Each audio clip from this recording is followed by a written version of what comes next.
மணிக்கு வரேன்னு, இல்லை நீங்கள் 2 மணிக்கு வந்தால் போதும்னு சொன்னாங்க. அதனால் நான் 2 மணிக்கு வரலான்னு சொல்லி கிளம்புனதை கொஞ்சம் டிராஃபிக், உண்மையான டிராஃபிக் ஜாமில் நான் மாட்டிக்கிட்டேன். மணி மாதிரி இல்லை, ஏன்னா மணி வந்து மெதுவாக வர்றாரு, வந்து முன்னாடி வர உட்காந்தார். நான் தான் முதல்ல வந்தேன். மாதிரி வருகை தந்திருக்கின்ற அனைவருக்கும் என்னுடைய நன்றி கலந்த வணக்கத்தை தெரிவித்துக் கொள்கின்றேன். கண்ணப்பாவோட ப்ரீ ரிலீஸ் ஈவெண்ட் வந்து தமிழ்நாட்டில் மிகப்பெரிய லெவலில் பண்ணணும் எம்ஜிஆர் யூனிவர்சிட்டி வந்து பிளான் பண்ணிகிட்டு இருந்தாங்க.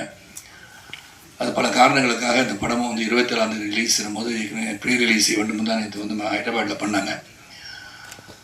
அப்போ நான் வந்து சென்னையில் வந்து நம்ம பண்ணுற ஈவெண்ட் பண்ணாமல் இருந்தால் அது எப்படி இருக்கும்னு சொல்லி யோசனை பண்ணி நம்ம ஒரு ப்ரெஸ் மீட் நான் உங்களெல்லாம் சந்திச்செல்லாம் நான் ஐடியா பண்ணேன். அப்புறம் விஷ்ணுகிட்ட சொன்னேன், என்ன அங்கிள் நம்மளே பண்ணிடலாம், நீங்கள் அங்கே கொஞ்சம் ரெப்ரசென்ட் பண்ணியிருக்கேன்னு சொல்லி இங்கே யாரெல்லாம் வந்து எடிட்டர் இருந்தாங்க, சம்பத்ராம் இருந்தாங்க, அப்போ டிஸ்ட்ரிபியூட்டர் எல்லாருமே சகோதரர் சக்திவேல் சார் இருந்தாங்க. ஸோ அவங்களாம் வச்சு நாங்கள் பண்ணிடுறோம், என்னதான் இருந்தாலும் கிளிட்ஸ் அண்ட் கிளாமர் கொஞ்சம் இருந்தால் நல்லாயிருக்கும்னு சொல்லி விருப்பப்பட்டு நீங்கள் பார்த்துட்டு இருந்து நான் பார்த்தேன். ஏன்னா சில பேர் கேட்டாங்க, என்ன போன தடவை மதுபாலா வந்தாங்க வரலையான்னு கேட்டாங்க. ஸோ இந்த மாதிரி கேள்வி வந்து கேட்டாங்க, 3வது ரோல் உட்காந்துருக்காங்க.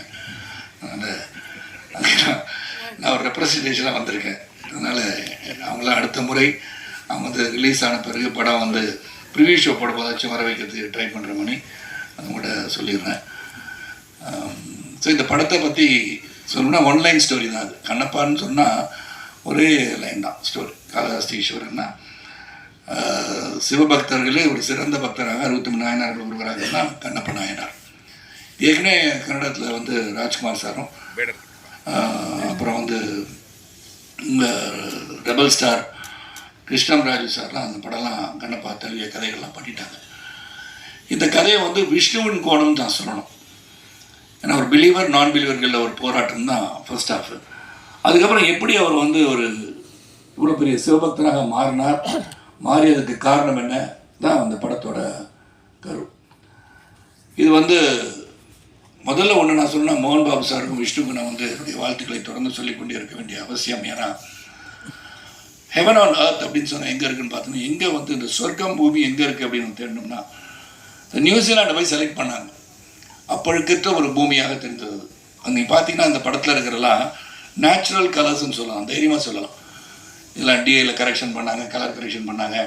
அது ரொம்ப மினிமலாக இருக்கும்னு நினைக்கிறேன். ஏன்னா அங்கே வந்து அந்த நியூசிலாண்டு ரோட்டருவான்ற இடத்துக்கு போகும்போது ஒரு 10 நாள் ஷூட்டிங் போகலாம், 15 நாள் ஷூட்டிங் போகலாம், 20 நாள் ஷூட்டிங் போகலாம். 120 நாளுக்கு மேலே ஒரு வெளிநாட்டில் போய் படம் எடுக்கிறது சாதாரண விஷயம் கிடையாது. நான் பொருட்செலவை பற்றி நான் சொல்லவில்லை, அந்த எஃபர்ட்டை சொல்கிறேன்.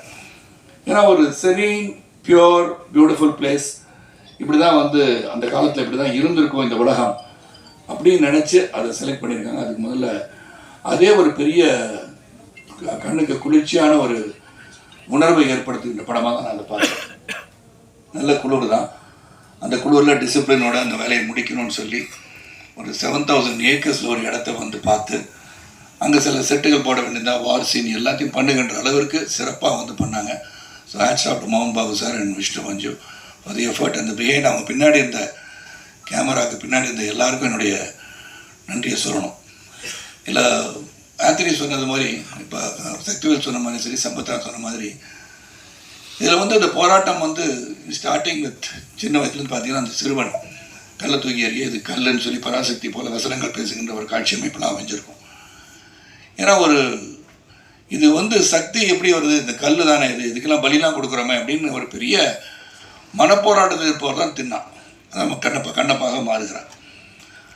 நான் வந்து தின்னாவோட ஃபாதர் நாற்று நாடுவாக நடிச்சிருக்கேன். ஏன்னா எனக்கு வந்து பல முறை வந்து மோகன் பாபு சார் 13-14 வருஷமாக இந்த படம் பண்ணு சார், அந்த படம் பண்ணுன்னு சொல்லும் போதெல்லாம் எனக்கு பண்ண முடியாமல் போச்சு. ஆனால் இந்த கதை வந்த உடனேயே அந்த முகேஷ்குமார் சிங் வந்து மிகப்பெரிய அளவில் மகாபாரதத்தை டைரக்ட் பண்ணி பெரிய அளவில் வெற்றி கொடுத்துருந்தார்.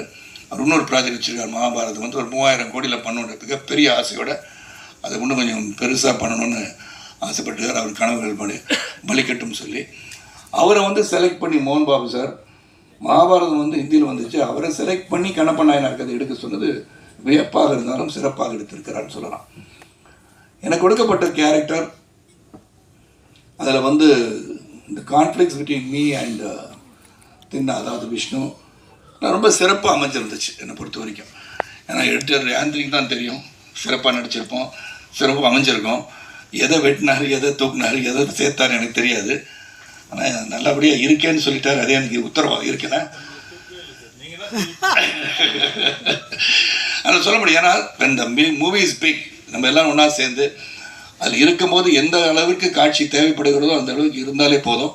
அதுவும் இது ஒரு பேன் இண்டியா ஃபிலிம் சொல்கிறது வந்து பார்த்திங்கன்னா அக்ஷய்குமார் வந்து, சிவன், காஜல், அப்புறம் பாருங்கள் மோகன் பாபு சார், மோகன்லால், பிரபாஸ், இதெல்லாம் வந்துருச்சு.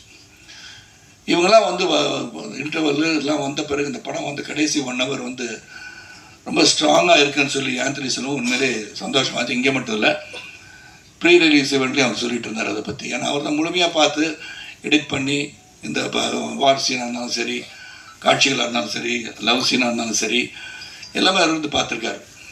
இதில் வந்து ஷெல்டன் சொல்லி யூஎஸ்லேருந்து கேமராமேன் ஷெல்டன், அவர் உதவியாளர் பிரபுதேவா, பிருந்தா மாஸ்டர், கொரியோகிராஃபி கொடுத்து, அப்புறம் வந்து